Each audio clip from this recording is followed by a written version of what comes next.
Okay, well, thanks everybody. My name is Nick, obviously from Timing Solutions. So thanks for your time tonight. How many people have we got in the room there? Hello. How many people? 9, Nine of 10, you. 10. and some children lying on the floor. Okay. They got the popcorn ready? They have. Nice. Well, tonight I've got some slides here just to go through, just to help everyone. So my understanding is we've got a bunch of newbies and a few that have been around for a little while that kind of know it all, but we're just going to give everyone a good high level understanding, and then we can get into some of the apps as well. Is that Good. is that the program for tonight, as far as you're aware? Yes, but even those of us who know it all really only know maybe half. Yep. Okay. Great. So we'll jump into what it is that we're kind of looking at and how the moving parts look and feel.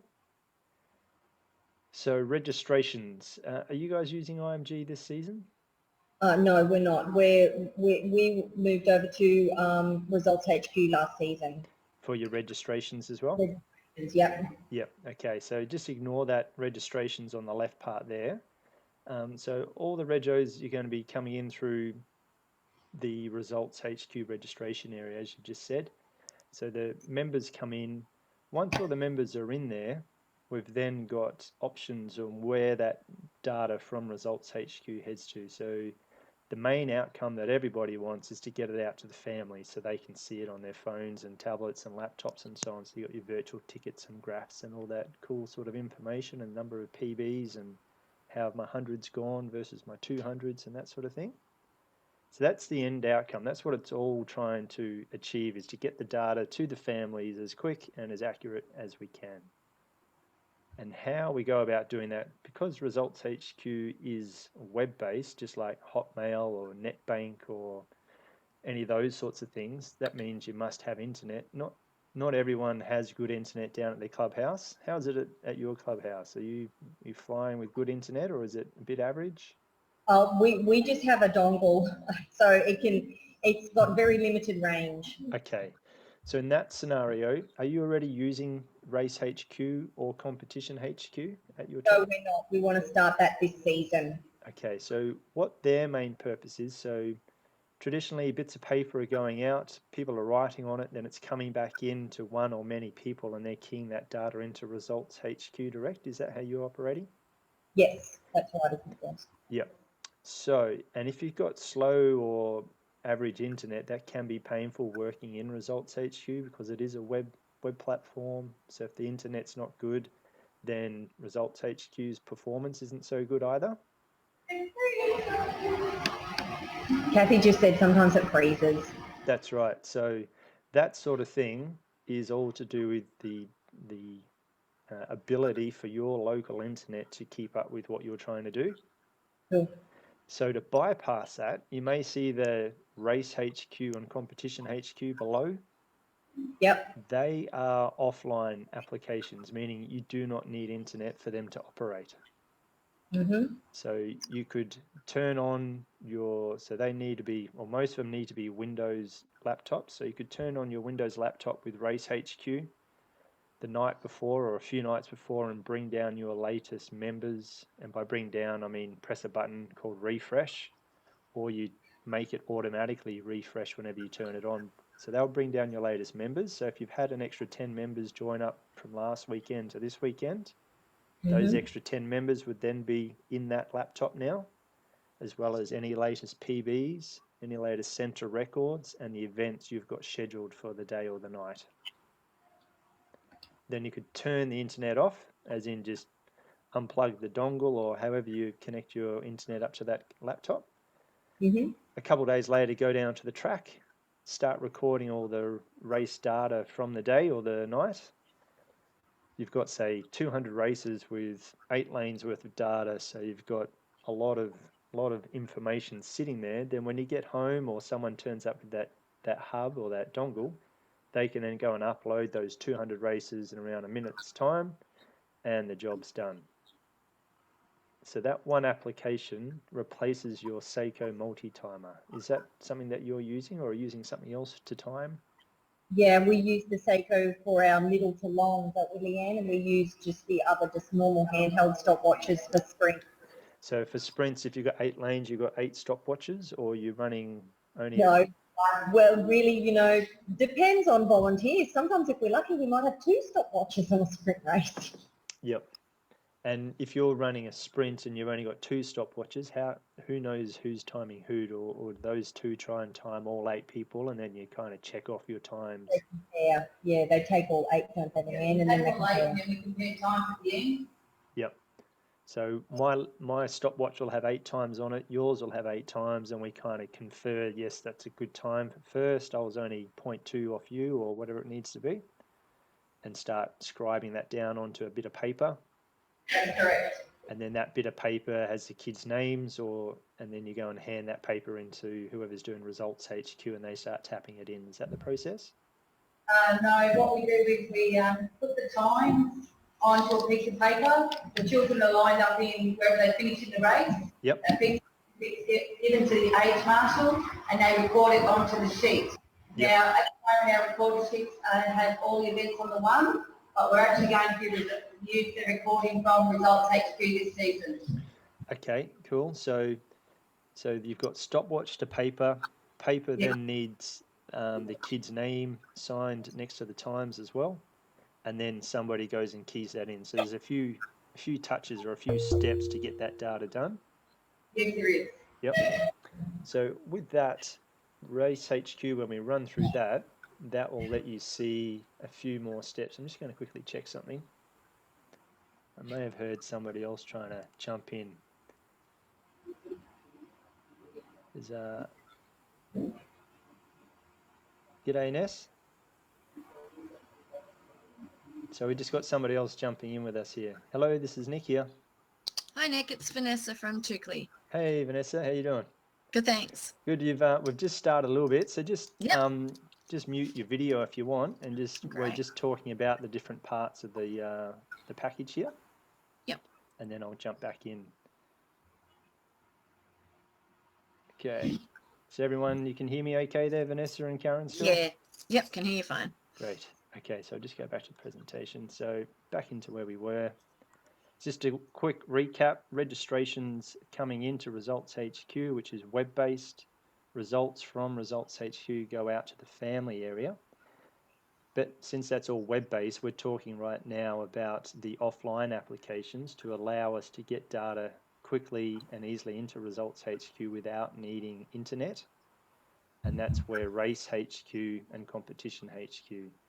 So Race HQ effectively turns your laptop or your Windows tablet into a Seiko multi-timer. So it removes people needing stopwatches and bits of paper and scribing the times and who's who onto a bit of paper, and then somebody going and keying that into another application. It will then do all those steps in one go. So if you want, I'll jump straight to that now, just to give you all a bit of a look and feel as to what that is and how it does it. Would that be a good idea? Yeah, that'd be great. You up for that, Karen?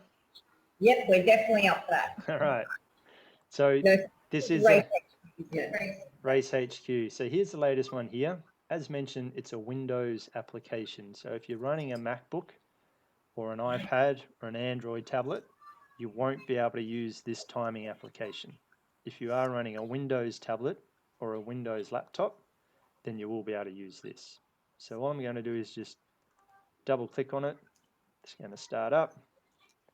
First time I've opened this one, so it just asks me, are you sure?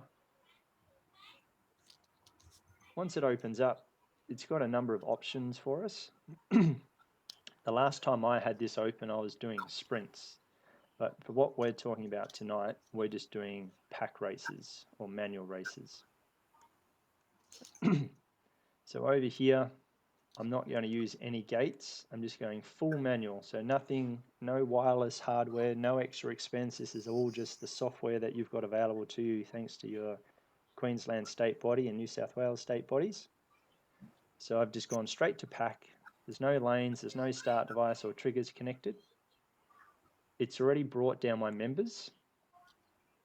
So if I come back here, I'm just going to turn on, I've been doing some tests today. So I'm going back to using my web data. So if I just do a refresh, right now this is bringing down the latest members.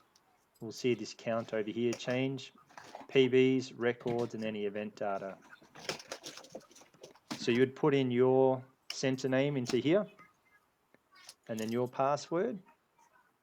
So I'm just using the demo profile for tonight's sake. So in the demo profile, there are 707 members, there's 41 PBs, and there's 315 records. So if I go finish, all I need to do now is go race. I'll just make this bigger. Now here's my race screen. So this is my Seiko multi-timer in effect. Now there's a little button up here called start, which is great, but me and mouse, using my mouse can be a bit tricky. When I'm trying to look for things, I tend to move my mouse around.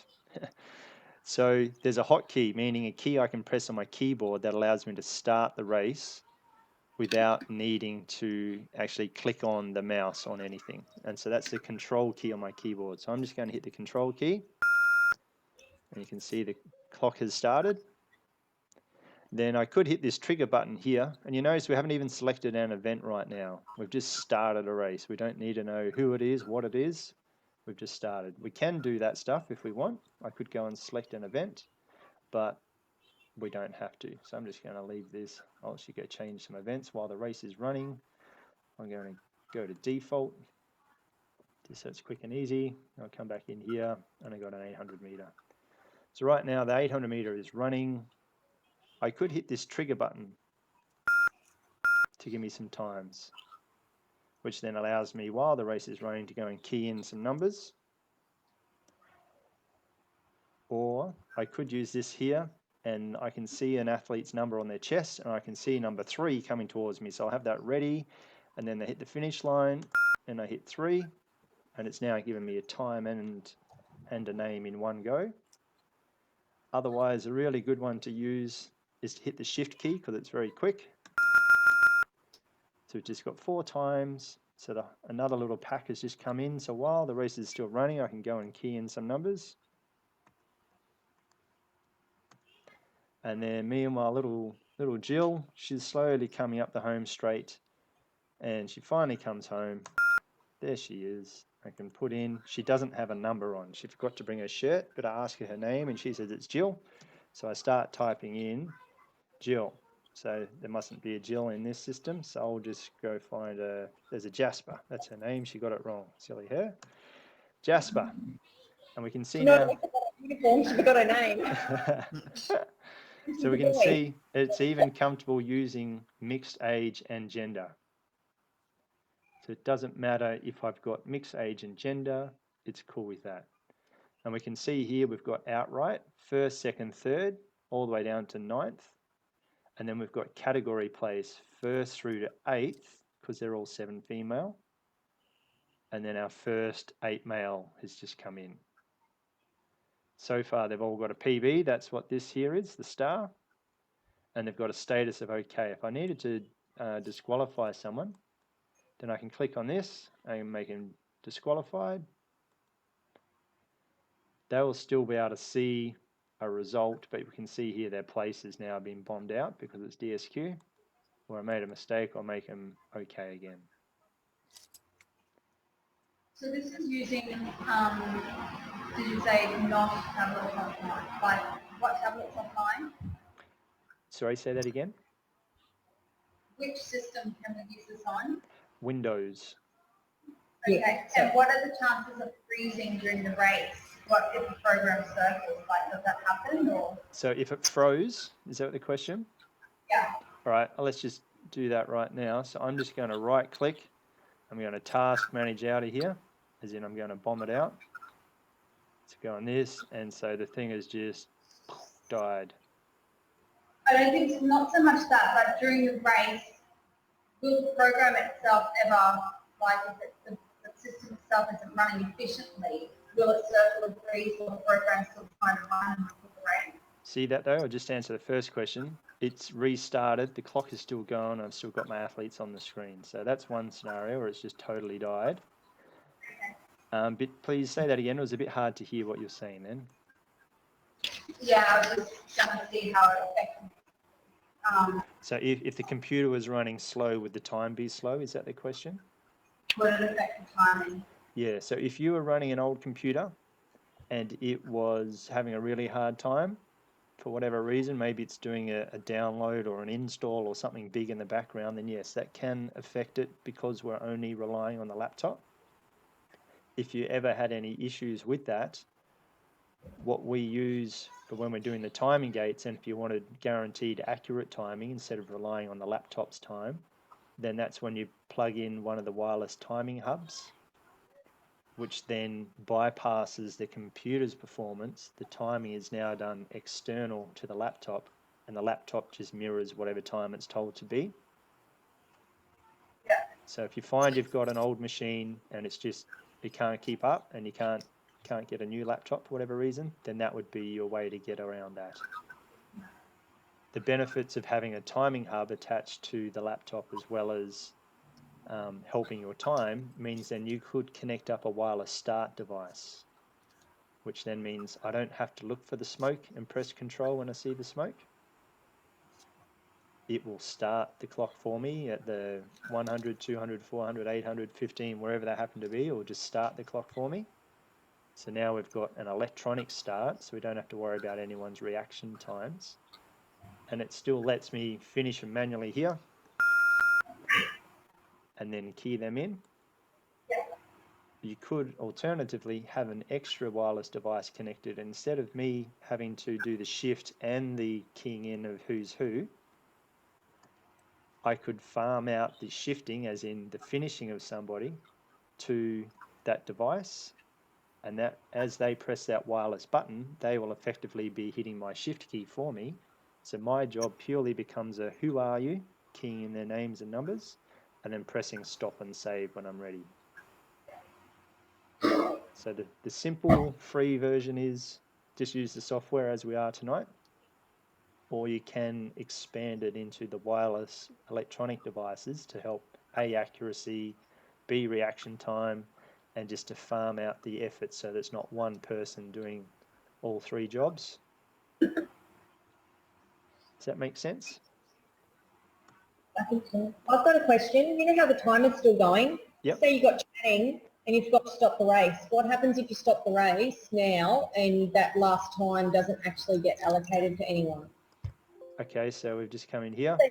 Finish, but you forgot to actually stop the race. I've actually done that a couple of times. I've been running a school carnival and there's all the action around and I have a quick look down the straight and I can't see anyone, but meanwhile there's someone slowly coming around the bend and they're going, oh bugger, all right, well they're obviously not first place, so that's not an issue on the time.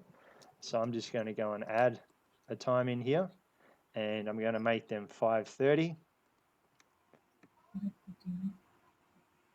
Yeah, all right, that's your time tonight, Johnny. And could be a TV. Johnny. So if you didn't want to use the timing method of this, you could still use this system and override it and just do it manually. It'd still use your multi-timers. If you still wanted to use your multi-timer, then I would recommend the other application, Competition HQ, and we'll run through that next. Okay. So now that I've stopped the race, I have the option to save or delete. So most people want to save, so I'll press save. And now we're ready for the next race. See how I've got it? Yeah. So when you save it, like, where does it go? Good question. See this little folder up here? Oh, yeah. So it's in here. There's all my time. So if I hadn't realized that actually we'd changed to a different distance, I could come in here and I could change the event from 800s to 15. I forgot we'd changed and I was in a rush. I didn't realize that. Then I could come in and do that. And if I had miskeyed someone's name, I could go and change that here and re-upload the data. If I want to print things or export it, I can. And so at the end of the night, instead of just having this one race here, it would have all your races hanging down the bottom. Then there's a variety of reports here that let you view all your different data for different cuts, different ways to look at it. And more importantly, any missing entries, so any athletes that didn't have a known number because they were a visitor or they had a number from somewhere else, but it hadn't actually been put into the system yet. This is where you come and find them easily. And once they are a known athlete, I can then go and put in the correct number. That's Madison. And now if I go to race 93, we've now got Madison sitting in there instead of just visitor Johnny or whatever I had written in there. So just say if we did get a visitor to our centre, like we don't actually ever have to find them and allocate a number to them, because if they're just, you know, from another centre who doesn't use Results HQ or something, and they're, you know, on holidays and they've just joined us for the night. Yep. And yep, you can run. Yeah, so let's run another race. And I'm going to put some numbers in here. I'm just lazy doing 1, 2, 3, 4, 5. This one I can skip because that's whoever this visitor was. And we can leave that blank. That's totally cool. And then when I press stop, does that answer your question? Yeah, but see how the blank person's got a 1 as though they came first because they're not an age group, so that's not going to affect anyone else, is it? No, it's only going to affect the no name age group. Okay, cool. All right, yeah, that's cool. And these columns up the top here, they're all, I can change them around and I can turn on columns and turn things on and off in here. There's a whole variety of things. I can also, I kind of didn't go over this one. See this extra stopwatch in the background? Mm-hmm. A classic is we've just finished a race, so I've stopped it. Then we've been trying to sort out somebody. This athlete here thinks they're a member and they're having a chat with their mum. Their mum's coming over. Meanwhile, we'd already started the next race because we needed to keep the program running. So I'm just going to press the start button. I can use the Alt key on my keyboard to make that happen. Meanwhile, that race is running. Mum's finally come over, blah, blah, blah. We've been distracted. Meanwhile, we go, hang on, shit, this next race is about to come through. I need to record some time. So I've just hit that 3 times. We've finally figured this out. It's athlete 78. Thank you. Off you go. Have a good night. And here's those 3 times that we were timing from that behind race. So what if you have those 2 athletes, same age group, both female, and their names are coming up blank? How do you distinguish whose results and whose? Sorry, you may be a bit far away from the computer. I couldn't quite hear that clearly. So with doing that, if you've got 2 people in the same age group that are, say, both females, how do you distinguish what times each person got when they register? So if 2 athletes have come through in the background, I've just hit the finish trigger 2 or 3 times, 3 times in this case. It's still up to my place judges to keep them in place order. Yeah. And once Write their names down. And as long as they walk over in place order, I don't care what age, gender, nationality, anything. It's just come to me in place order, and I'll just tap in the numbers that I see in the order that they're presented to me. But if they're not registered and they go into the system as a blank, how does that work to allocate their points later? So if I just leave this person as blank because they were an unknown, Yep. and later on, so we've just stopped this race and we've saved it, then later on, let's say this athlete should be known and we want to go and make their results upload, come back into here, here's my blank. I then go and put in whoever it is, and that's who they are. Go to this race, and then I can go and re-upload this race with them in first place. So I think what Kathy might have been talking about, just saying, so Hannah was Nolan and so was Emily. So there's 2 athletes in the one race. Yep. So, and see, that may very well happen to us, particularly in the beginning of the season when we've got trialists. Yep. They're not registered yet. They're just literally coming tomorrow. So we may end up with several athletes in a race that registered, but then if they do register, we give them the benefit of having competed. So we then have to go and figure out of the 2 blank people in the one race, who's who. Is there somewhere we can write a note or something? Yeah, or, so I don't know. let's do that again. Here's our blanks. I'm just going to write in visitor Jack. Cool. So as long as we just call them, as long as we call them visitor. Or just something that's not known. So if there's an athlete called visitor, then that will appear as a positive return. But you could just write. What we'll do is we'll actually attack their parents for calling them visitor first, and then we'll deal with that. So. Yeah. That's it. So that answers your question now? That's perfect. Okay. Any more questions from anyone else on timing? Oh, up the top here, see where it has an M in a bracket? That means it was manual. If we were running electronic, then that would say electronic, and also our source, we could start to say that it's using electronic, but that's just a little side note. All right, so if that covers off timing software, so as far as how you get the data from here up to Results HQ,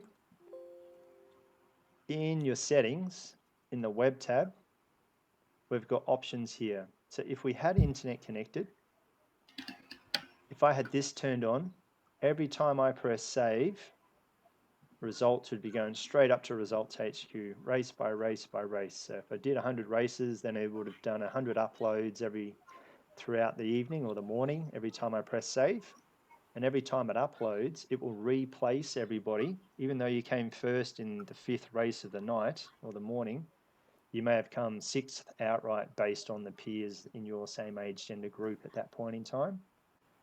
Then another 3 races have ran. I was 6th and now I've been bumped down to 9th because there were some other kids that were faster in the other races later on. So that's one way to do it, live results upload. Otherwise, in saved events, I could just go and hit upload all. And if I needed to go look at another date, then I could. But if it's just tonight that I need to go and look at, then come in here, I can just hit upload all, or I can go through race by race, make sure I'm happy with everything, then upload this one race, go to the next race, make sure I'm happy again, upload that, and so on. So either do it as you go, or go to saved events and do it post-event, race by race, or do everything post-event from that one upload all button. Clear as mud? Yeah. Yes, thank you. All good. Okay, so I'll close down the timing software. Yes, I want to leave. Remind me later. So that, just to recap what we just looked at then, that was this one, so Race HQ. So it brought down our members, our PBs, our center records, and any events that we had set up.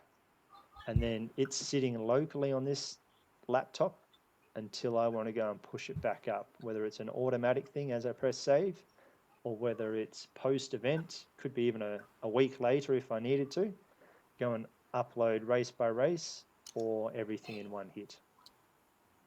So now on to the next one being Competition HQ. Everyone's cool to go to that one now? Yep. Yes, thank you. Okay, so this is the other application here. So again, the one we're looking at right now is Windows based. We do have an Android version of this. So if you've got an Android phone, we have downloaded that onto our tablets, so we're hoping to use it. Great. So so that's a stripped down version of this one. This one is kind of like the big brother of the Android one. It's got a lot more features and functions and so on. But I'll run through this one to start with.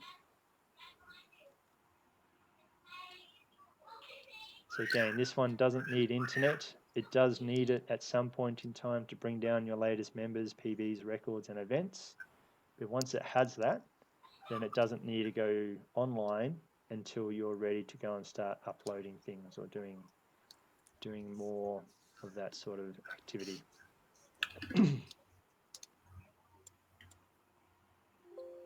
So it's just telling me we don't have any events set up for tonight. I go, yep, cool, I'm aware of that, thank you. So it's telling me the first thing it wants me to do is go and choose the date. But we're happy to stay with tonight. It's telling me there's no events. I go, yep, I'm cool with that. So all we need to do with this screen is just choose our age, genders, an event, and it puts everyone in. So if you're running from a SOCO multi-timer with paper, Yep. This is where you just key in your static time. And these just, the athletes are just straight transferred over from IMG, are they? Yep. The alternative to having to choose my age and my genders and finding an athlete to key a time against is if I just turn these off, and now I just key in a number. So on your bit of paper, it may have athlete 12 and then the time of 12:35. Athlete 56 did a 14:56. So that way I don't actually have to go and hunt through a list to find someone to then put a time against them. If I do have their number, then I just put their time, number, time, number, time, and work my way down the list. So that's how you can work from paper easily into this. And again, it hasn't cared that I've got mixed age or gender. It's just accepting a valid number, returning a valid member, and then putting in a time, or allow me to put in a time from there. And if I needed to change someone to disqualified or something else, I can. So that's how you can do your hundreds. If I was to go and do long jump, again, I can work with just a blank number and put in this. I can go and put in the 3 attempts and it will then pick out the best. So 4:56 is the best, and so far they're first. Yeah. There's a PB and it hasn't uploaded. So the cloud with a line through it means it has not uploaded anything at this point in time.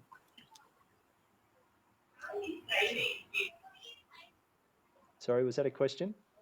How are you actually saving these results? How do you save them? Good question. The moment we move from one cell to the next, it's saving. That's why there's no save button on here. So if this crashed right now, not that I ever want things to crash, but just to answer your question, open it straight back up and get to this combination, this data would be available still.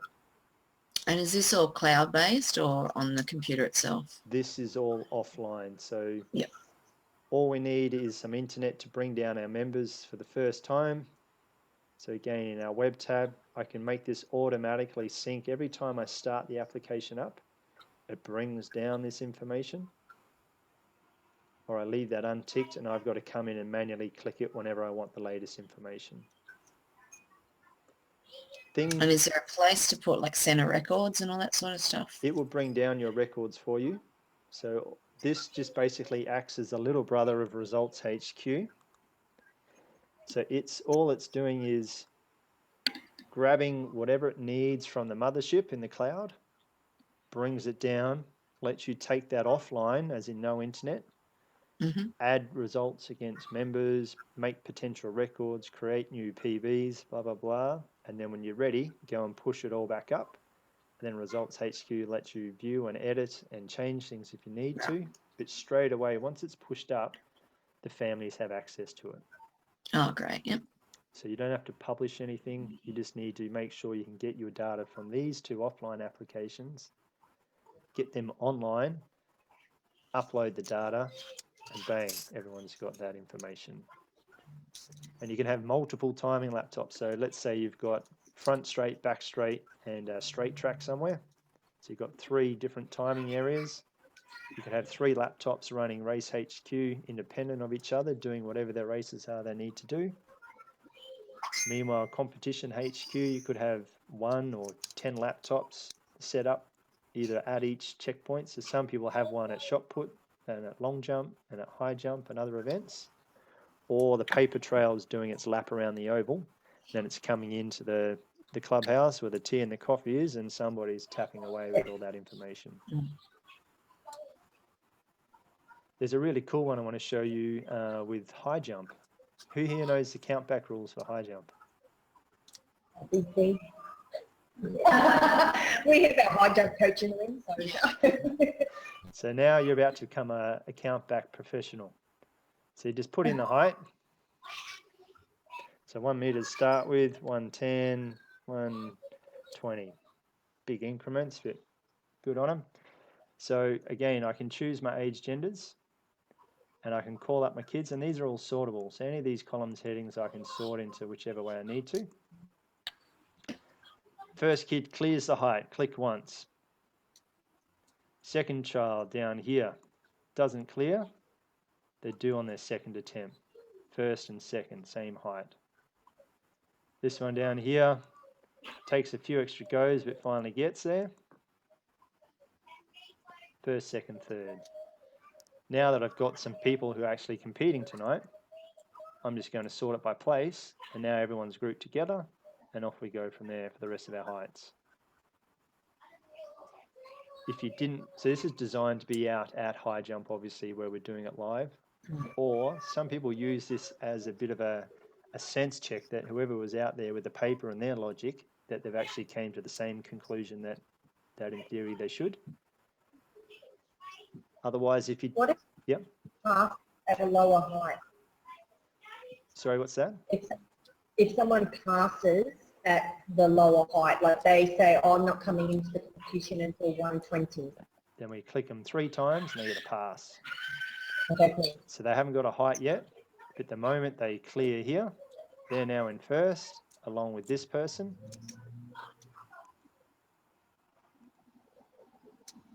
First, third, fourth. And if you mix it up, you can go and do this. Now this person's fourth and third, and so on.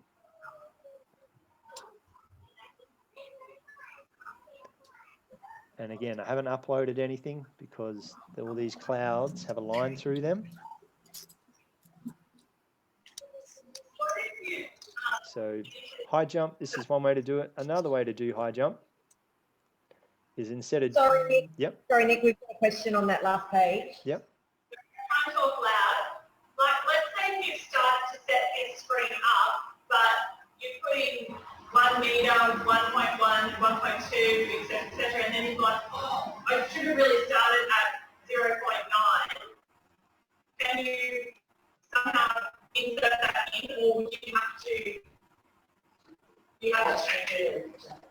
As long as you don't go underneath a previous, I can't change this one to be less than that one. So I just adjusted that from 1 meter to 90 centimeters, which is cool. But I can't go and change this one to be 90 or less. So how many heights can you go up? Like just say this 25. is like the never... 25. Yeah, we allowed for a massive count off. So this screen becomes a sliding screen. By that stage, we move the bar up 20 centimetre increments. That's right. And putting sandbags on someone. Yeah. Cool. Okay, everyone's cool with that. So again, I can come back into here and look at last week's data, weeks before, whatever I need to go and edit and check things out. Otherwise, just remain in this screen, and once you've uploaded it, then as we've already talked about a few times, whatever... Sorry, Yep. one more question. What if we get an unknown person at high jump? So do you want them to have their results recorded? Yeah, because same thing, they might be a trialist or, you know, and so then they would actually join at the end of the night, and then we might give them a number and we'd like them to be into the system for that first night. So if I just put in a random number like this, yeah, it says, oh, I don't know this person, so I'm just going to call them Visitor Johnny. Okay, cool. Yep. So we just pick a number outside our numbers. Yep. And yeah. And then later on, once you've done a refresh and brought down whoever Visitor Johnny really is, yep, then come back in here and re-hit this number. Oh, I didn't have that's a good little bug, that one. They didn't have any results against him. I think it's bombed him out. Oh, okay, yeah. Then I could re-key over that and make that whoever it needs to be. And what if we never hear from him again? He just comes for one night and says he hates us, so then it just doesn't go anywhere. That's right. Nothing will make its way up to Results HQ if there's 3 criteria. you've got Okay, so what if a child gets injured halfway through, like, high jump? Because what we tend to do is we'll just give them a participation point then. Yeah. So how can we mark that in high jump? so let's bring this back up. Like the old bonus point. But yeah, because obviously if we just pick the paper, we write a little story Looks like, about ice packs and crying and all that. let me just Yeah. there we go. So what happens is the moment they've cleared, have they cleared a height at all at this point in time? Yeah, so Yeah. they cleared the height, and then second height they ran into the bar, and it hurt, and they refused to jump anymore. So we went, okay, fine, you're injured, you're retiring her. Cool. Or you could do the ones that attempt the three jumps and don't get it, but they're still getting a point for participating. Yeah. So with those guys, if they've got 1, 2, 3, over here, defaults to no jump. Okay. So that means in the attendance points world, they will then have, if you've got 1 point for turning up and doing something, Yep. Okay, they'll cool. get So that's 1 point. For, So that's what we do if they cleared the bar and then they injured themselves at the second height. well, let's, We would just, this is your other scenario here. So they cleared the first height, they automatically will get 0.9 meters and they'll automatically get an okay. Even if they injured themselves here, that's okay because they're not a DNS status. There's something other. Okay, cool. Yep. Cool. Anything else before we close out again? Okay, so No, we're all good. So to recap, Regos have come into Results HQ, either from IMG or you've just registered them directly. okay. Sorry, we've got another question to do with registration numbers. Yes. Say how you just put 999. What if another centre had 999 and those results were uploaded and somehow then used? Would that reckon on the centre's numbers, or it's completely independent this Results HQ thing? No, it's centre-based, isn't it? Yeah, so when you're in Results HQ, for me to press refresh, or even same goes for Race HQ, I must pass the gatekeeper, and that means I must have the correct username and password. So that means in the background, I've only accessed the little part of the data silo for my center, and everything that I do will only ever push back to that one same place. It won't kind of get lost and head off to someone else's data land, if that makes sense. So I guess the only issue might be if we have an invitational carnival and we have athletes from other centres that either have the same numbers that we've got, or maybe do have 999 that we've been using as our default unknown people. Yep, so in that scenario, we actually had that issue the season just gone, a New South Wales centre as well as a Queensland centre. They had an invitational and they were using the timing gates. Everything else was just getting keyed into Results HQ, so they didn't notice any issues because they could see the kid's name and keyed in long jump against their name instead of just their number. Mm-hmm. The timing gates, however, they were at the finish line and they were tapping in numbers, and the numbers seemed to represent the right athlete. But when they pressed upload, because there was 3 kids all with the same number 27, because they were from 3 different centres, it was randomly choosing where that time was going to go, and obviously that just caused a big mess. So the timing software now in the background, if you have the correct name on the screen and you press save or upload, then it has more smarts about it now, or make sure that the results go to the correct number 27 instead of whoever it feels it wants to push to number 27. Yeah. And same goes for Competition HQ. But with Competition HQ, you'll be able to see all the kids' names on the screen and make sure you key against the correct number 27, whatever their name is. Sorry, we did have one more question. Yep.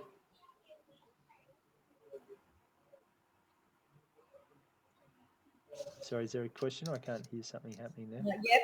So if someone from another centre, say the kids are on holidays or something, so they've just come to visit for the night, so they're wearing their uniform and so they'll be an unknown visitor for us. So we would just sort of never, they'd never get uploaded into our information because their data really belongs at their centre. Is that right? Yep, there is an option that we can talk through when we get to that slide, if you like, about invitationals. Where you can send it through to their own club or something. Yeah, you'll invite that centre and then you can pull across whoever you need to pull across into your profile. There's nothing sensitive in that information about emails or addresses or contacts. It's purely, I would like athlete 27 from so-and-so centre to come and be a part of our event. Yep. Then that's what, I can run through that when we get to that part of the slide if you like, but that's a good question. All right. Yeah, that's excellent.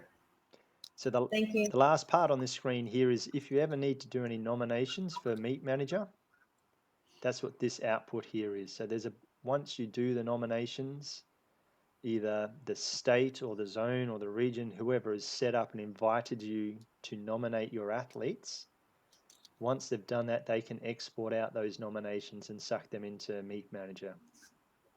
So that's the last bit of this picture here. Okay. But tonight's focus is more about this one, Results HQ, and then obviously these two peripheral apps, both offline. We've had a look at the timing as well as the Competition HQ. How does everyone feel about those two apps? Do they feel like they're comfortable enough to have a play with them? Yep. Yeah, I've been, Sorry, I can't quite hear that. Kathy just said that Competition HQ will have cut her data entry time in half. yeah, definitely. Same for me too. Yeah, great. Because at the moment I'm running the old Little Athletics Centre system. So I'm going from IMG and having to download every single athlete back into that system at the beginning of each year. Oh, wow. So that's cut that halfway already. Yeah, great. And with the timing software, if you do manage to get that happening, the feedback from centres is it saves them half to 2/3 of their data entry, purely because they're not having to work from paper and times and names and so on. It's all just happening, obviously, so it just leaves the field.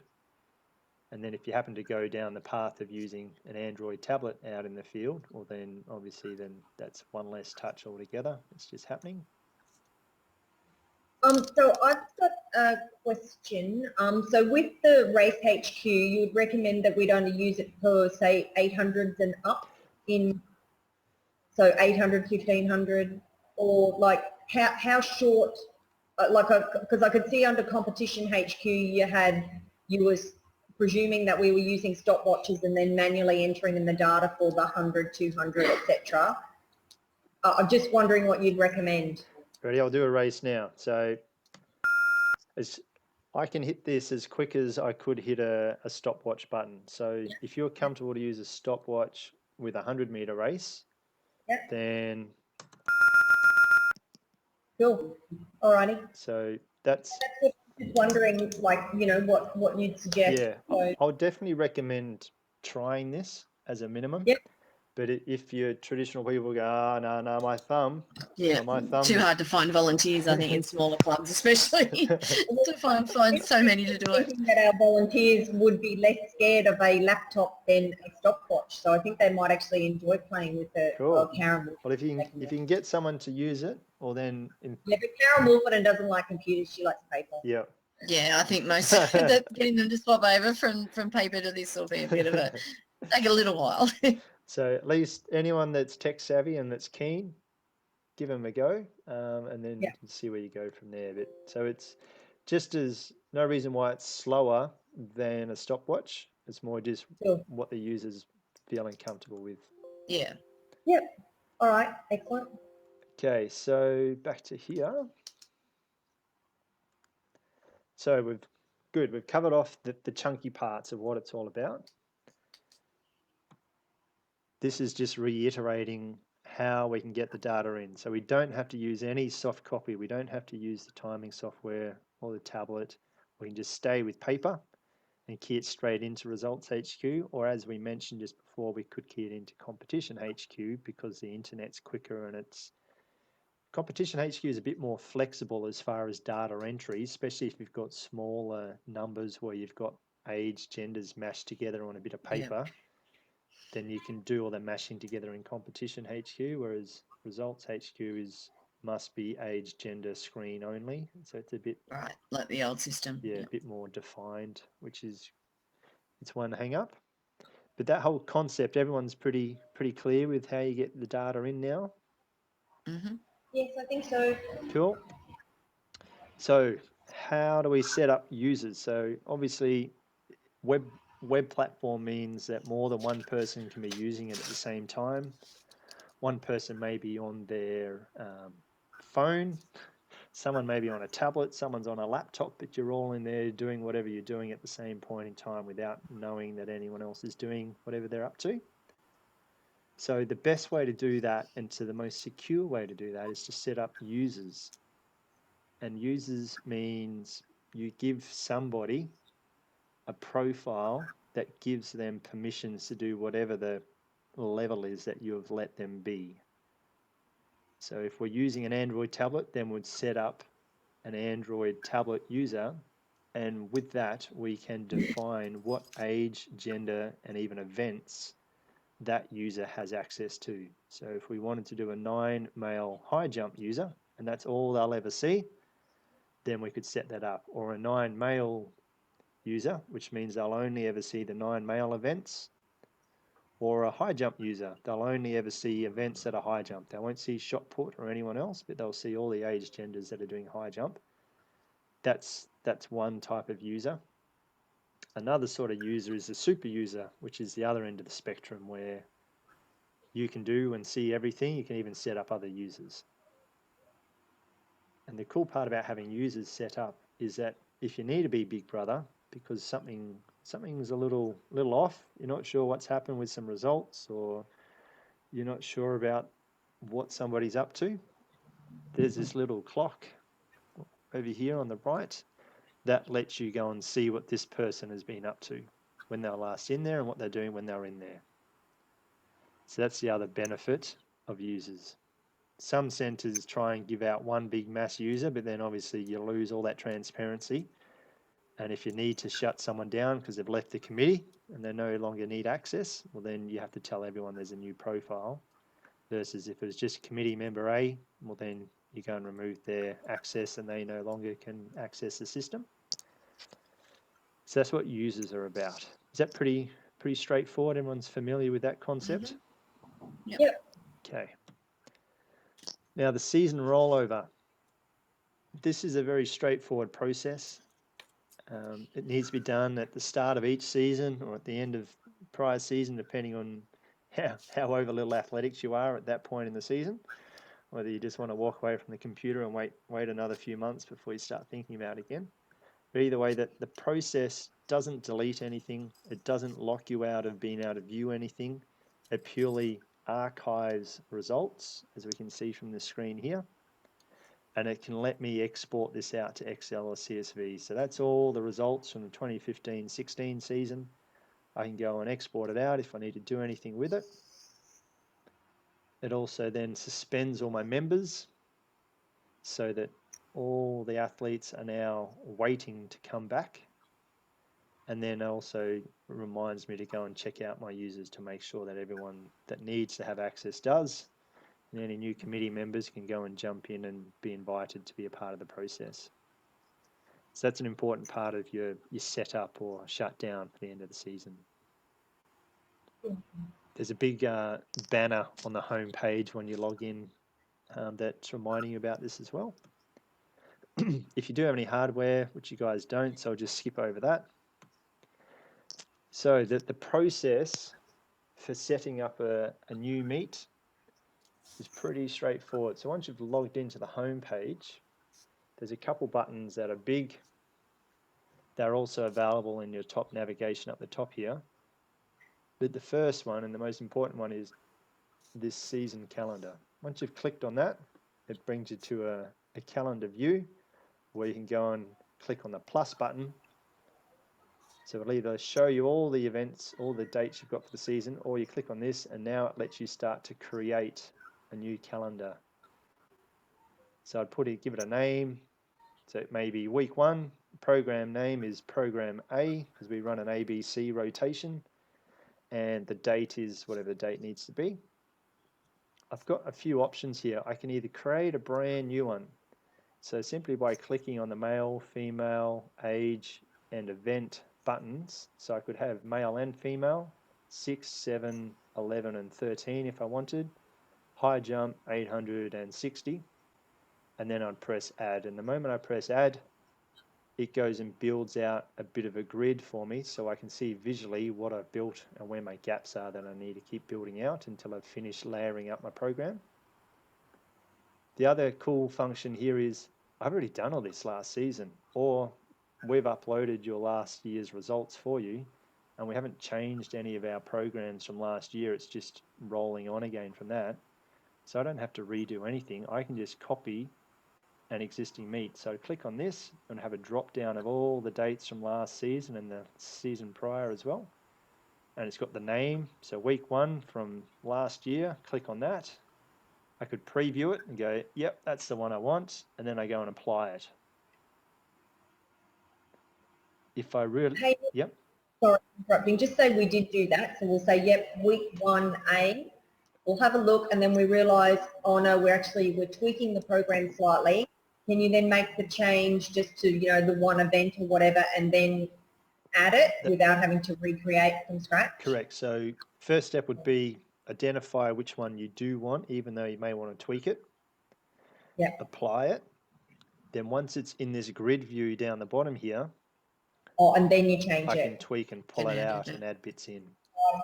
Excellent. And then if I really wanted to, I could click on this show advance and go, you know what, this week 1 is the new week 1.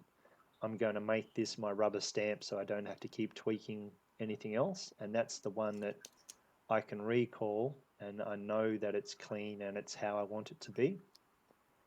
Because sometimes you may be your third time you're into using the week 1 that you've copied from the prior week, but you forgot you added in hurdles because it was a hurdles night for that for some reason, and you keep forgetting.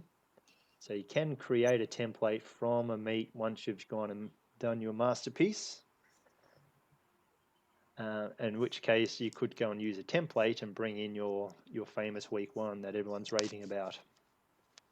You could also export it, do some major changes, and then import it. So there's quite a few ways to create a program.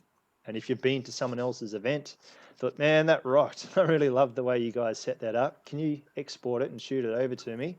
Then you can suck it in and call it the Cool Guys program or whatever you want to call it. And then you can recall that into your event whenever you need to. Excellent.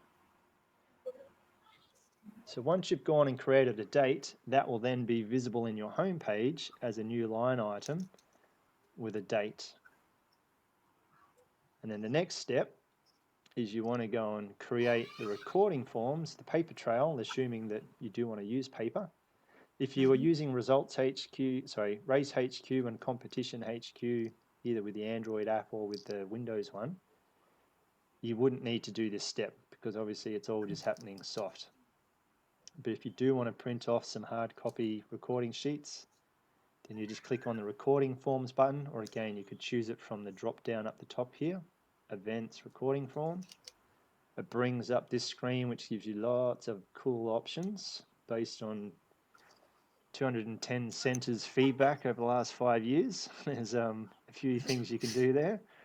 So you could filter it to just be, I want to only print the sprints or only do the jumps. Or of the jumps, I only want to do triple and long. They're probably the only jumps. Oh, high jumps, the other one. Groupings. Do you guys run groupings or need to run groupings where you've got the senior crew there, they all tail off in numbers, so you bring all the 14s, 15s, 16s together? Yeah. Yep. Sure do. Are you already, have you started using the groupings yet, or you're unaware of what groupings is about? Not sure until after Rego. Okay, so with a grouping, its main function in Results HQ is purely to allow them to be mashed together on the one bit of paper. So you call the grouping the Senior Rascals, or Old Crew, or just Seniors, whatever you need to call them, or Tiny Tots being at the other spectrum. And whenever you choose that, up here where it says age grouping, assuming you can see my mouse, I've been assuming that the Yeah. whole way through, so it's good. You would choose tiny tots or seniors or whatever it needs to be, and then that would allow them to be printed when you choose that. Otherwise, if you're just running your standard individual age genders, then you just use the rest of these filters here. Add blank rows. Start of the season, lots of newbies turning up. You want some nice fresh lines for people to write on instead of just getting wonky. Recording sheet types. Regular means 1A4 per age gender, and generally that's in portrait unless it's a high jump, which will be landscape. So for your bigger age groups, regular suits well because you've got a lot of kids and you're just trying to get all their shot put and all their long jump and so on onto that bit of paper. Condensed is more for the smaller groups or smaller clubs where you want all the kids for 6 male down the left, all the events across the top. So instead of having 5 individual A4 bits, one for long jump, shot put, high jump, 800, 100, if I used condensed, it would have long jump, 100, 200, 800, so on across the top, and all the kids down the left. So it brings 5 A4s into 1 A4. And extended is if you're running a championship and you need extra attempts, then it throws an extra 3 attempts onto the page, so you've got more room to write more for those sort of events. And if you end up doing handicap stuff, well, then you can print off a handicap type sheet as well. Cool. And who here runs their... You adjust the font size so that the line spaces are bigger to allow for different kind of handwriting? We've actually had a lot of complaints from parents that they can't see the sheet, like they can't read the names. The text size is too small. Let's just do one now.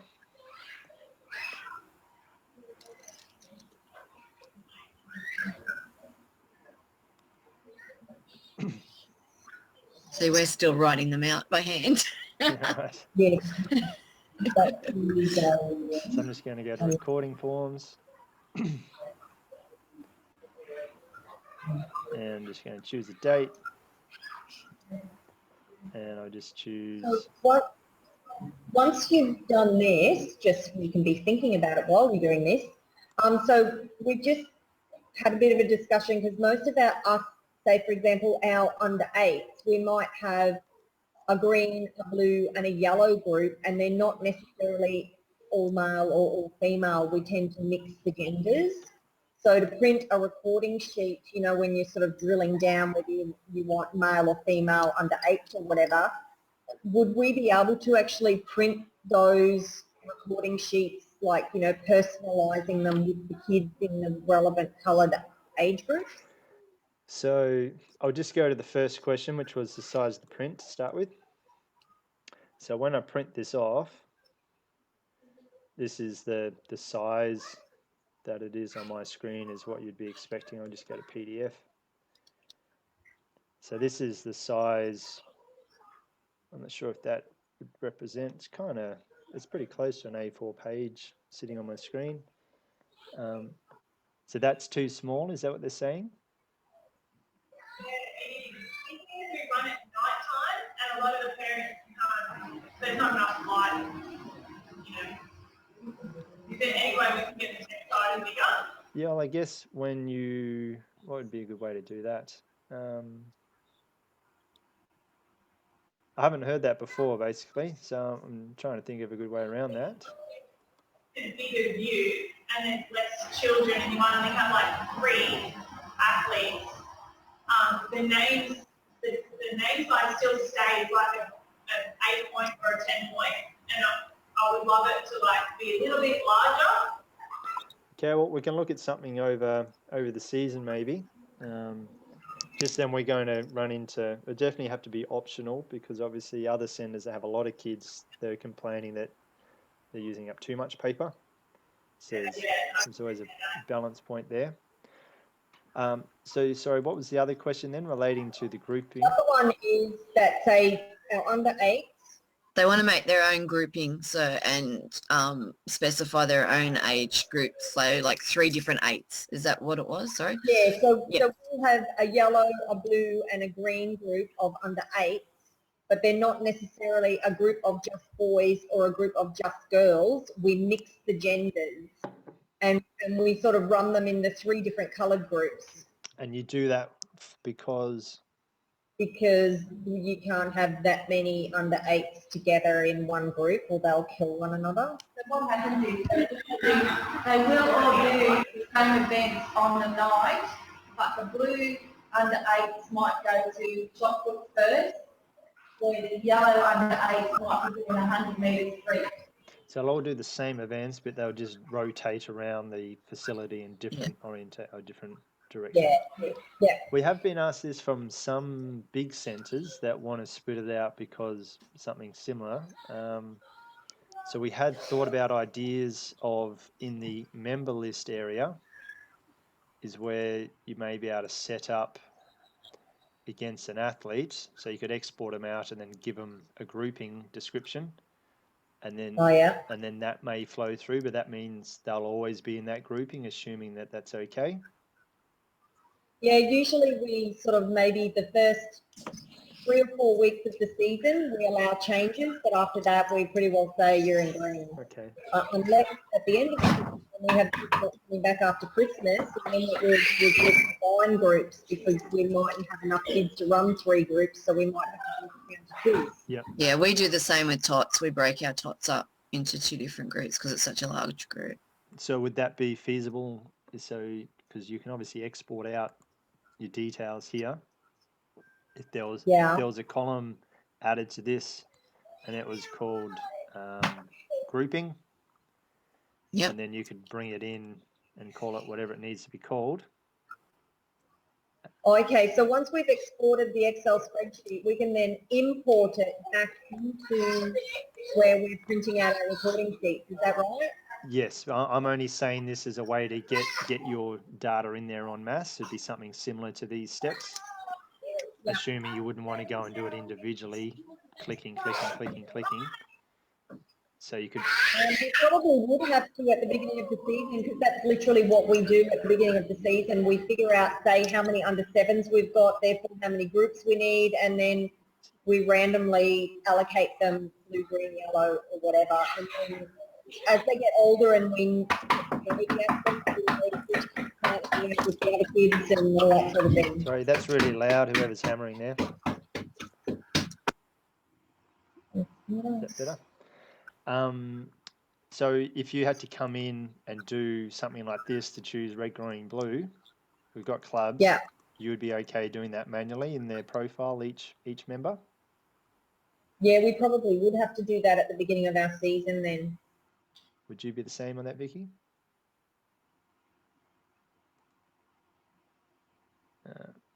Okay, cool. That's some good feedback. Any other points while we're at this area?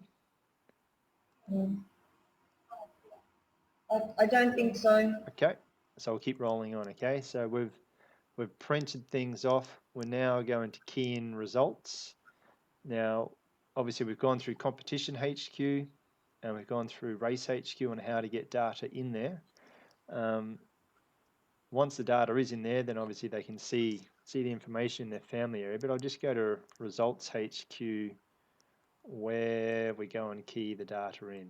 So on the home page, here's all the dates of the season.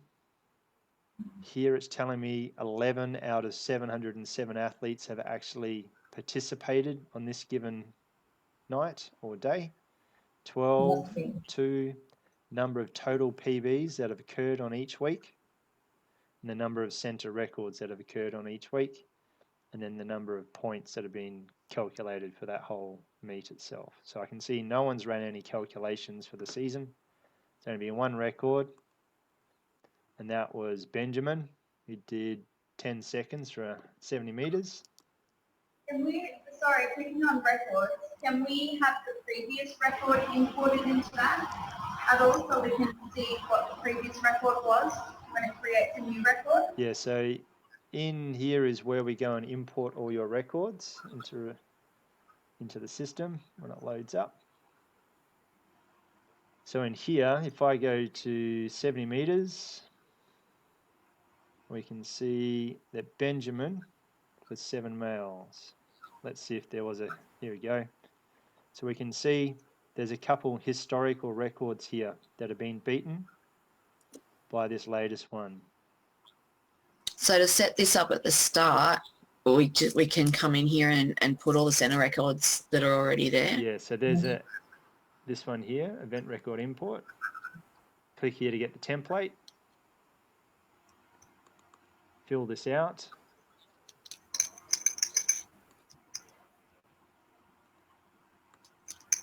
Once this loads up, where's it going? Once it loads up, here's an example of what the fields need to be. So if you've got your records from wherever, populate these columns as best you can to this format. If you can't get it into the system, then shoot us what you've done and we'll massage it and clean it up and then push it in for you. No, that's all right. It's like that basically. So once it's in the system, that means it will flag it and it'll be on your recording sheets and it'll be in your timing software and it'll be in Competition HQ as a reference wherever you go. And the moment a new record is created, the next time you do a refresh or you print your recording sheets, we'll have that new record on there. Does that answer your question? Yep. So now... Print our recording sheets out. Yep. And actually have the records on top of it? Yeah, it does already. Oh, excellent. So it'll have the PBs for the athlete at the moment that you print it, and we'll have the records for that event at the moment that you print it. So I'm just going to go into the 19th here, and we're going to, if I want to see who got some PBs, I can click on that. I can see who they are, click on their first name, go and see what it was. Click on their last name, I can go to their family area and tweak and do whatever I need to do there. And if I wanted to actually go and see how all their 70s are gone, I could come here and it would have all the history of her 70s. So with that too, with the PBs, is there a way that so that a mum comes up to us and said, "You missed my child's PB"? Can we go to the PBs and say, "Well, look, these are the PBs we recorded on one particular night for that particular child"? Yep. So in here, I've just gone in and we can see what their previous or their current season best is. Yep. If I wanted to have a look at Lauren's history, this shows me everything that she's done throughout the whole season. If I needed to manually update something for the 70s, I could click update and I can change a result and a place in a PB or not. But to save you doing that, if somehow you've found a bit of paper, the classic is you've keyed all the data in and then you find a bit of paper from week 2, bloody hell, I've been looking for that long jump. There it is. And you go and key it in, which means the 17th, the 18th and 19th all potentially have PBs that are out of whack because of the new data that's being keyed in. Yep. So the best way to manage that is you go up to events, we go to calculate, come in here and we go recalculate. Just for safekeeping, I always do a season best. Boom, done. Come in here and do a PB recalculate. Put my nick at, and it'll send me an email when it's finished. And that will go through week 1, re-PB, week 2, PBs, 3 PBs, bang, bang, bang, and it's just cleaned out my whole season without me having to individually do something. So you just go to the most recent and then recalculate all? Yeah, so it goes from the first week and then works its way through to current date. And so then just say, then we get the parents saying, oh, but hang on, my child had this many PBs and now it's changed. We can just explain literally that we had a recording sheet that went astray and we found it and entered it in and that therefore affected everyone's PBs, or... That's it. And you could actually go here and show them the history of the athlete and go, look, here's all the results. Can you see the logic as to how this still stands true?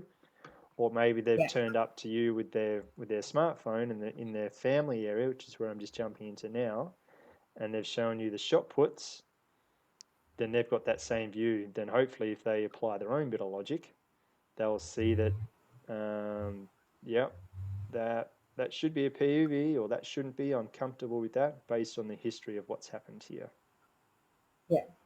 And does the same thing apply to centre records? Like, what if there's a record that's been beaten, however it needs to go to a committee meeting, and yet we've still got to print out awards for the other kids that have broken the centre record that we agree on the night that yes, that's broken, that doesn't need to go to a meeting. How does that then recalculate later down the track? Yep. So there's no flush through on that because of that reason that it needs to normally be ratified or verified. So what you will do is go, I remember on the 19th, the committee meeting, we agreed that whatever needed to be passed in as a potential record. So this button here on the 19th will show me any outstanding results that could be a centre record. If I click this button, it will go and make it a record. So it's saying Lauren Lemon, she did an 8.5 for 70. The previous one is 11.7.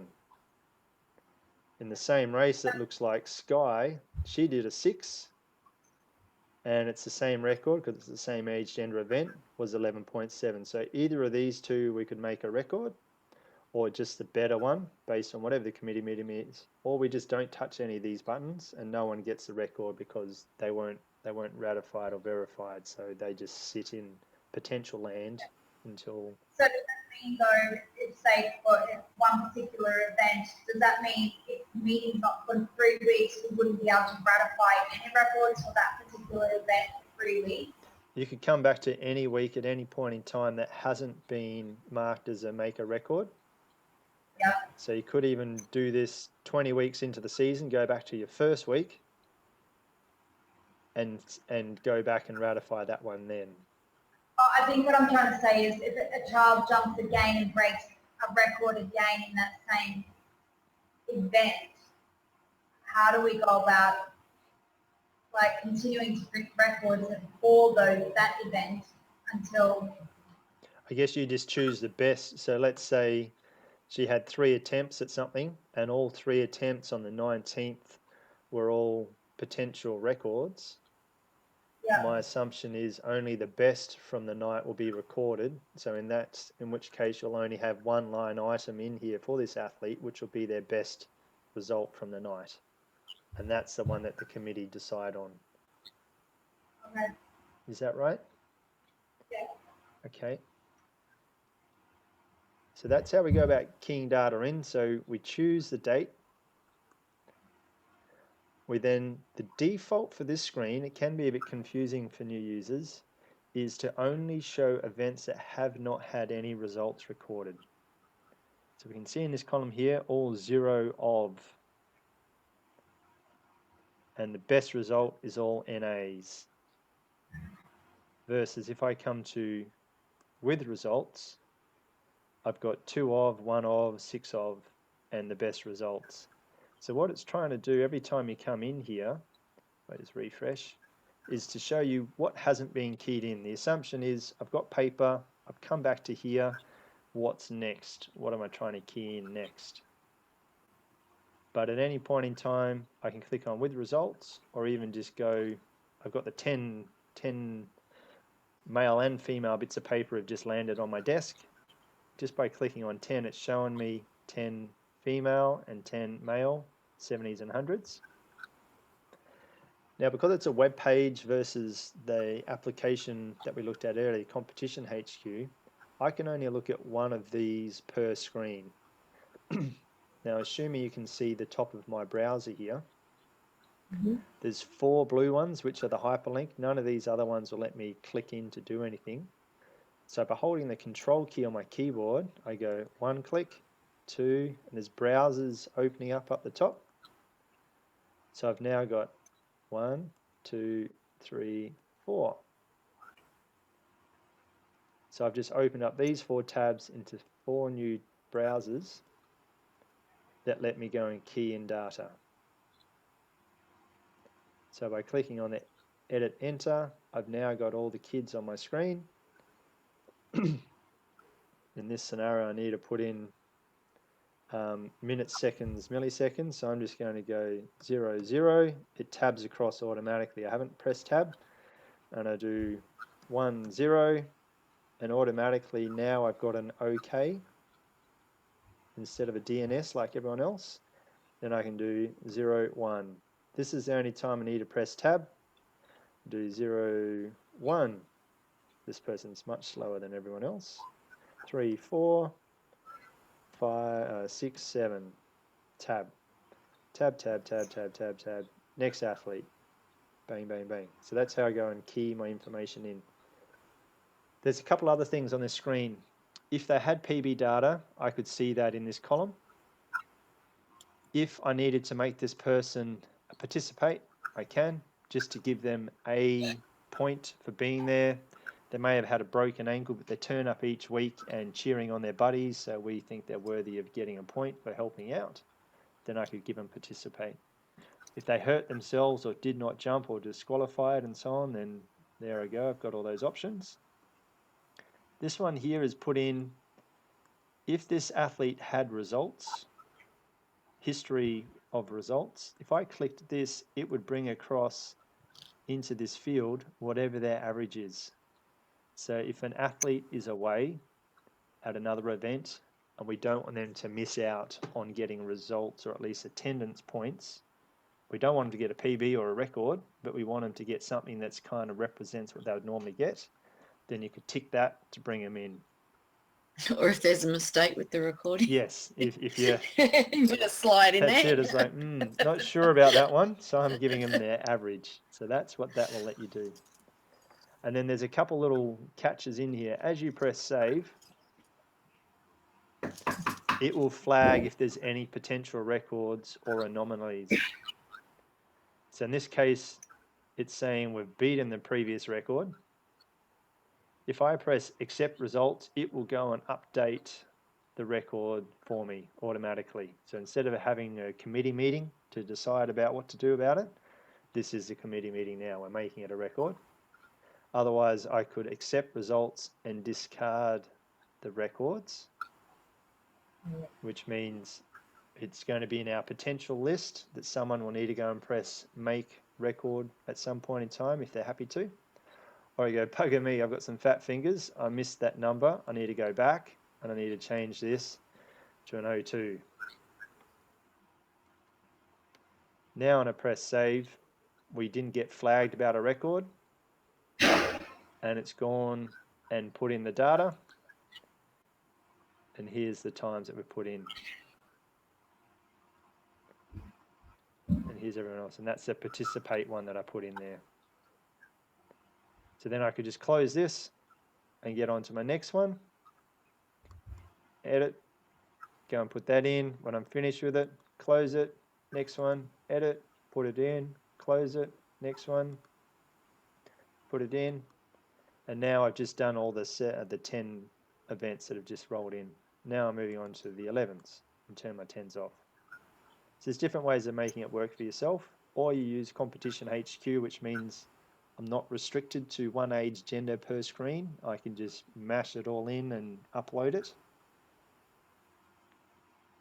How's everyone going? So we're up to an hour 20, so I understand we're probably fading out a bit. Is that one question? Last season, we were using Results HQ for every entry. We weren't using Competition HQ. And tonight when you were going through and entering it in Competition HQ, particularly for our older ages, like the 15, 16, 17 girls or boys or whatever, we were having to go for Results HQ 15, select 16, select. So it's a lot of entry. Yep. Competition HQ, is there any downfall of using that to enter your data rather than Results HQ? Is there anything we should be, like, because I'm about ready to go back to our committee and say, stop using Results HQ and entering this data, go to Competition HQ. But is there anything that we should be careful of? Good question. No is the short answer. Will it still do the highlight of the record, the record percentage record per se? That's it. So if I just fire it up again while we're talking about it. So it will give you a trophy with a cross through it to say that it's a potential record. And it will give you a PB to show that it's a PB, and it'll let you do all your DQs and no throws and all that jazz. It will let you mash together your age, genders, and so on.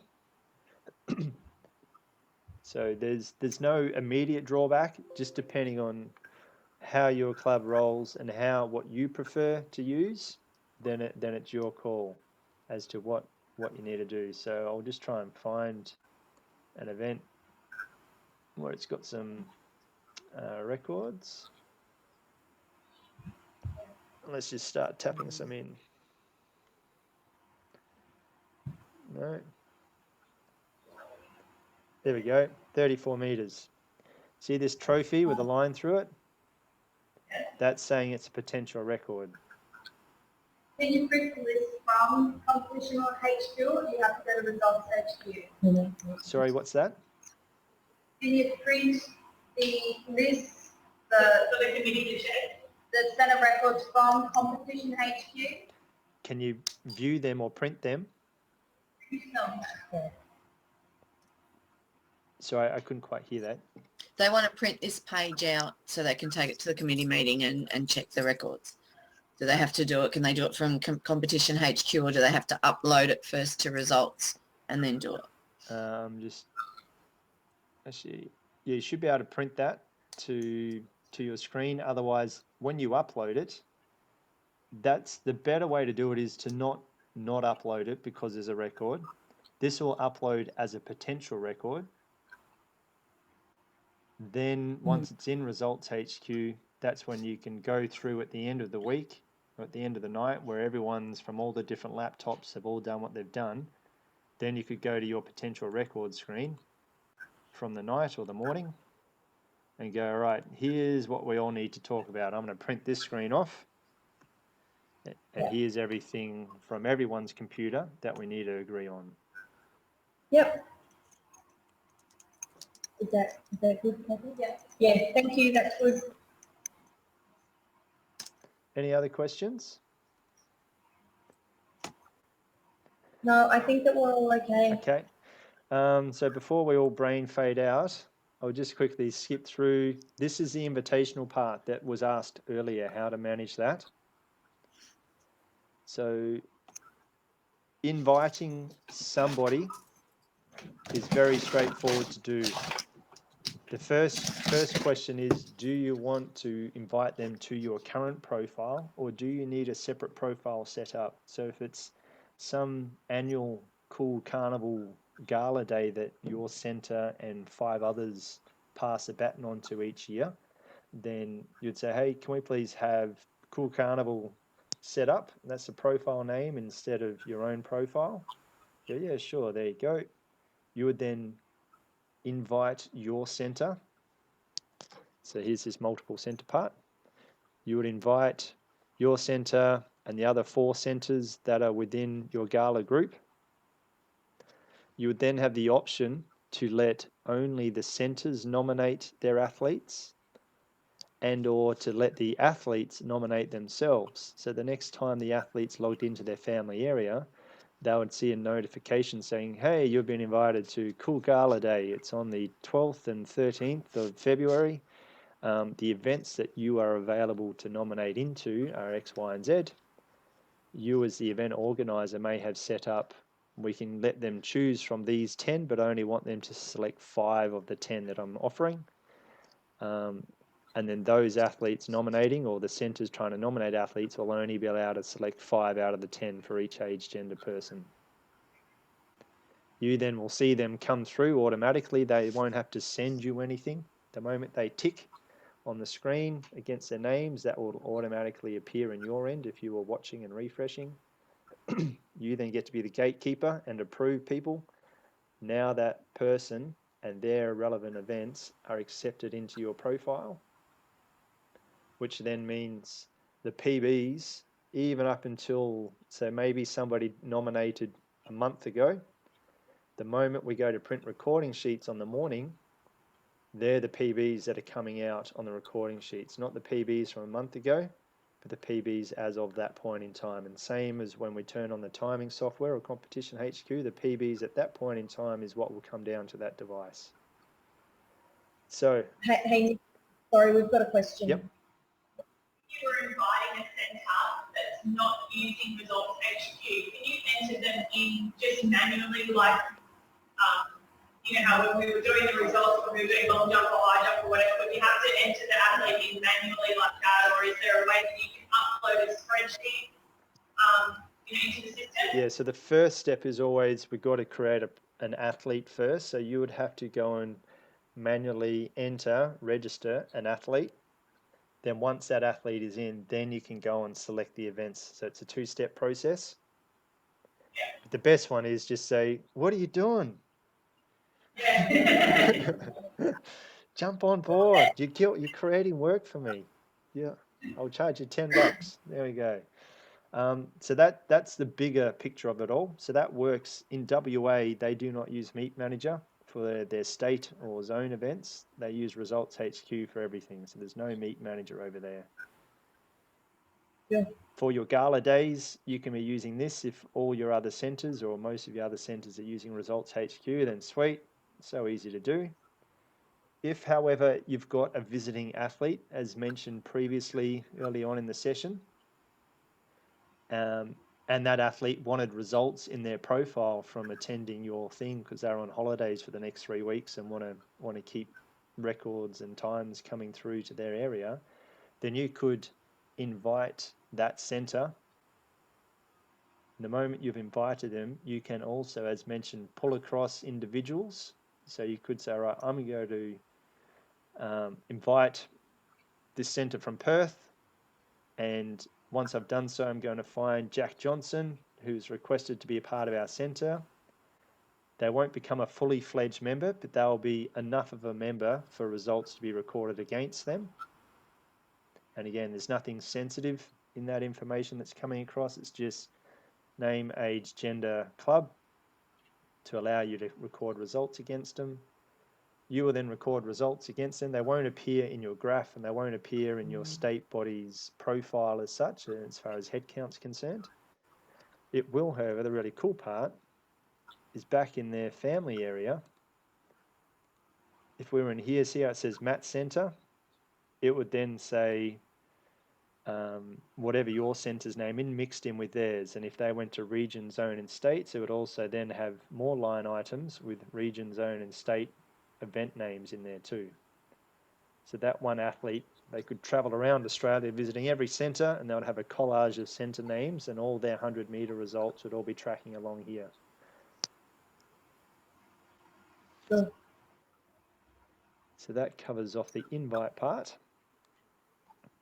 Getting close to, here's some cool stuff. If you were doing a gala day, you can set up a live results hub where each of these little mascot logos would be all the centres or clubs attending. The points are being calculated throughout the day, and it's just a live feed that your MC could have their iPad in front of them, refreshing this and calling out how everyone's going. And over here. Could you also set up carnival records instead of them affecting your club records? Absolutely. So when in the centre record area, you've got 5 options for records. You've got home, away, other, region, and state. I think we're about to add in one for zone, but you could use other, for example. And then when you build your program for that date, you have the option to choose, I want to use other records for today's event. Right. So that's the live hub. Then points. This is the main one that, so in Queensland, so Caboolture, you guys may have already seen this where you've got your McDonald's points built into the system. Yep. Yeah. You've seen that one before, Karen? Yes, thanks. Cool. Yeah. We've also got the New South Wales multi-points or formula built into the system too. We've also got the Alberta Youth multi-table, which is what the team or meet manager use as their multi-day function, so that's built in. And then you've got your classic, how many for PB, how many for a record, how many for attending, all those things. I'm just going to jump across to setup and points. Here's all my points options. So for attendance, if I turn up, this page is telling me I get 5, and for every event I get 1. If I want to change that, I go and make this 3. Save. Recalculate my points for the whole season, and then everyone will be based off 3 and 1 instead of 5 and 1. PB is a great one. There's lots of options here. So again, if I equal, if I better, I can change and tweak this to whatever I want. But PBs are a bit tricky, as you know, because some centres like to include the first result as a PB. Everyone that turns up will get a PB, guaranteed, versus the first result is a benchmark or a season best that must be bettered to be able to get a PB. That's what this yes no is about. Some people like to flag if it's an equal PB or not. And some people want to roll over the season best from last season to be the new season best for this season. So I have to better my best ever each year to get a PB. That's PBs and all the options we could ever think of.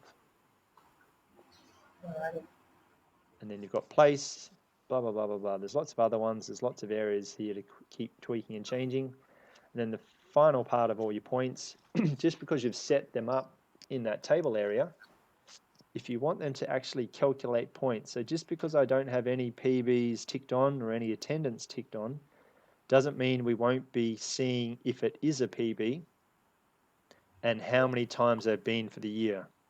That will be happening regardless. Same goes for place. Just because I don't have any places ticked on, it means we won't.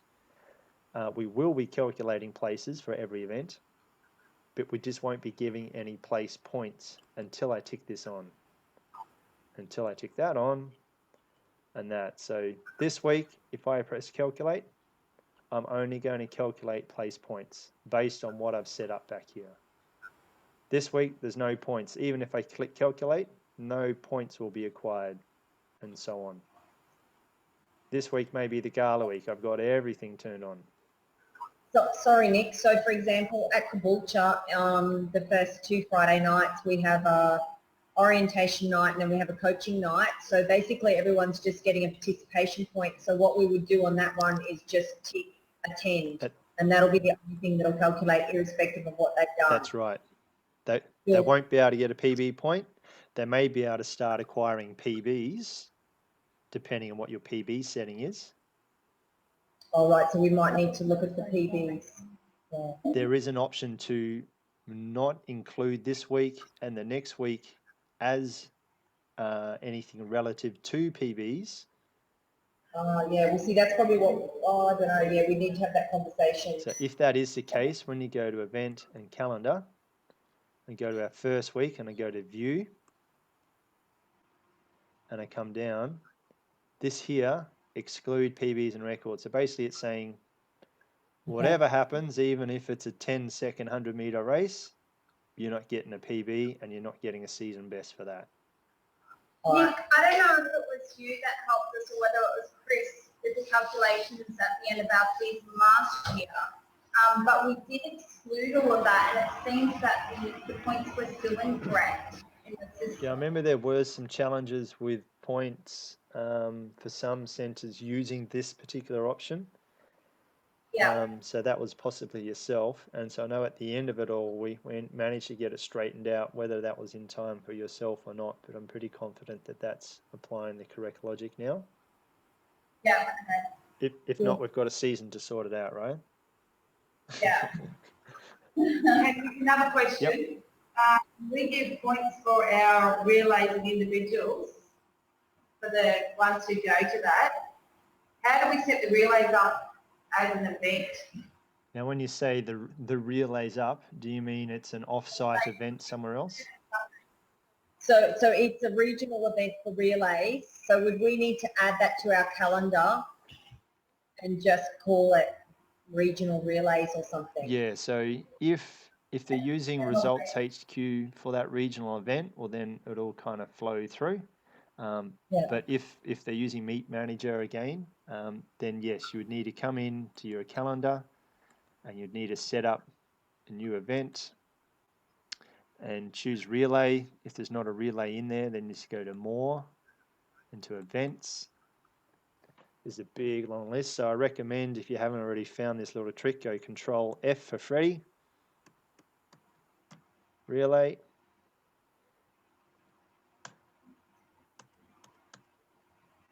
and we actually did that last season and it still didn't work. as in you tick on it. When you say it didn't work, you couldn't find the event? Well, the attendance points in and that, it didn't calculate them. I think that he what I think that's maybe what he was just saying though. So I can't quite hear that conversation. Or that they were just mentioning that they did try that last season for relays and it didn't seem to work, but we're sort of saying, well, it probably has been addressed. So it'll be something that we'll have to look at after we've done relays to see if it appears to have worked. Yeah, so if you want to give an event particular points, then when you build it, if you give it a division, then, no, actually attendance, this is all to do with play stuff, so ignore me. So yeah, if you wanted to give it particular points and you want it to be attendance based, then you could run a separate calculation just for that week, but make sure you don't rerun your full season calc. Otherwise, we could set up banding points relative to just the relays. So whenever a relay result is ran, based on the banding table that we set up, which would just be, how many points do you give them for attending that? Well, I get 5 points for attending relay. 5 points. So it would just be a flat value, just say for any relay events, you get 5 points. So then when the calculations are ran, and they go to calculate, I would have banding turned on. And then I would calculate, and then any relay events on this week would get 5 points. So it's not attendance as such. We're kind of using another formula, but to give it that value that you're looking for. Yep. Cool. Cool. So how are we going? We're coming up to an hour 40 now. Yeah. Fading You've off. done very well. So the Sitting in a room. last part is just that support. So in case you weren't aware, everywhere around Results HQ, there's a green question mark that opens up the help page specific to the page that you're on. And once you're in here, you can do more searching. Otherwise, just look for stuff here on the right. Search for points. And give you your top 5, and then there's another 38 pages available here. Cool. Great, guys. Thank you very much for your time. I know it's hard to get everyone together in the one place, so I appreciate that. Nick, quick question, and I'm not sure how other clubs do their certificates for centre records, but I have briefly asked a question before in relation to the records. The awards that are on. Sorry, there's a bit of noise getting mashed in there. I can't quite hear that, sorry. The results that are in the award certificates that are in Results HQ, can we get that personalised, and the centre records that are confirmed, can we export that data straight into the certificates online? So there's 2 parts to answer that. There are the season certificates. You can personalize some parts of it, as in congratulations, here's your award and so on. It will bring their name and so on into it. You can turn things on and off to be displayed on the certificate. You can also then push this direct through to their family area. So instead of you handing out a bit of paper, you push it through to the family area, so next time they log in, there'll be a notification saying, hey, you've got a digital certificate, congratulations. So that's one option. But that's the... We still like to be personable. When you say personable... I said we like to be personable. So as in, we want to print. you want to do a hard copy, fair enough. So that's just some background. So then if you want to do your centre record certificates, then if you come into Centre Records, I'm not sure why Ryan put it here, but that's where it is for now. Go into your Centre Records area. Event Records report. You can choose whatever it needs to be. Yep. And then if there is a record, then that would appear on the screen here. Yep, so that'll bring up the child's name and stuff in the certificate that's already online, is that right? Yep. But can we personalise it so it brings up the previous record? See, yes, like Yeah, that. see you on. So that's what you're chasing? Yeah, So yes, we can do that. we can personalise that. Sorry? So that's standard. It comes up with new and old as standard. Correct. Yep. Yeah. Only Good. one old. So if there were 5 records old, it only uses the most recent one. Yeah.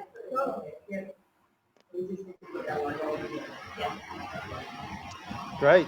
And so that's, I think, thank you, Nick, very much for coming. And so you can just pretend that we're handing you a bottle of wine or whatever it is that you A drink. cup of tea. Sounds great. Saying thank you.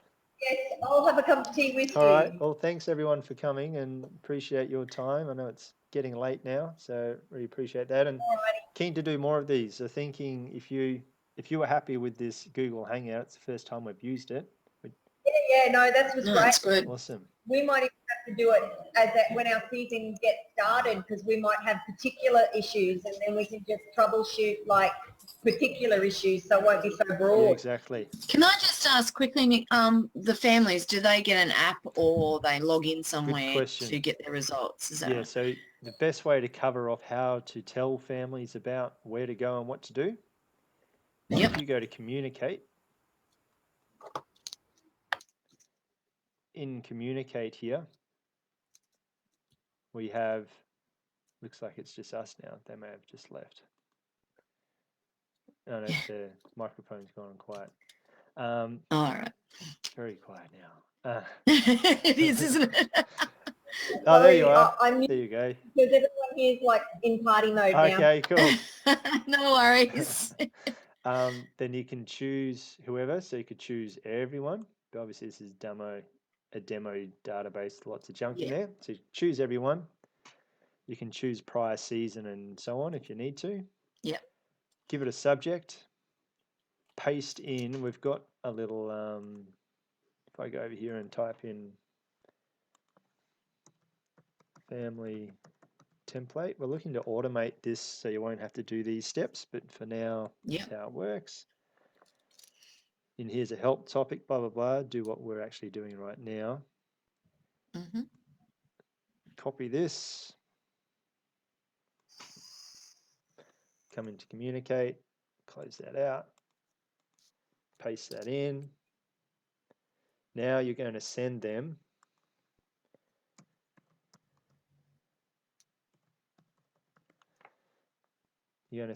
whatever it is you put in here, including this link to YouTube, which shows them how to do and what they should expect when they log in, and then send it. So the idea is their username by default will be their email address. Right. And this is saying, g'day, you're already registered.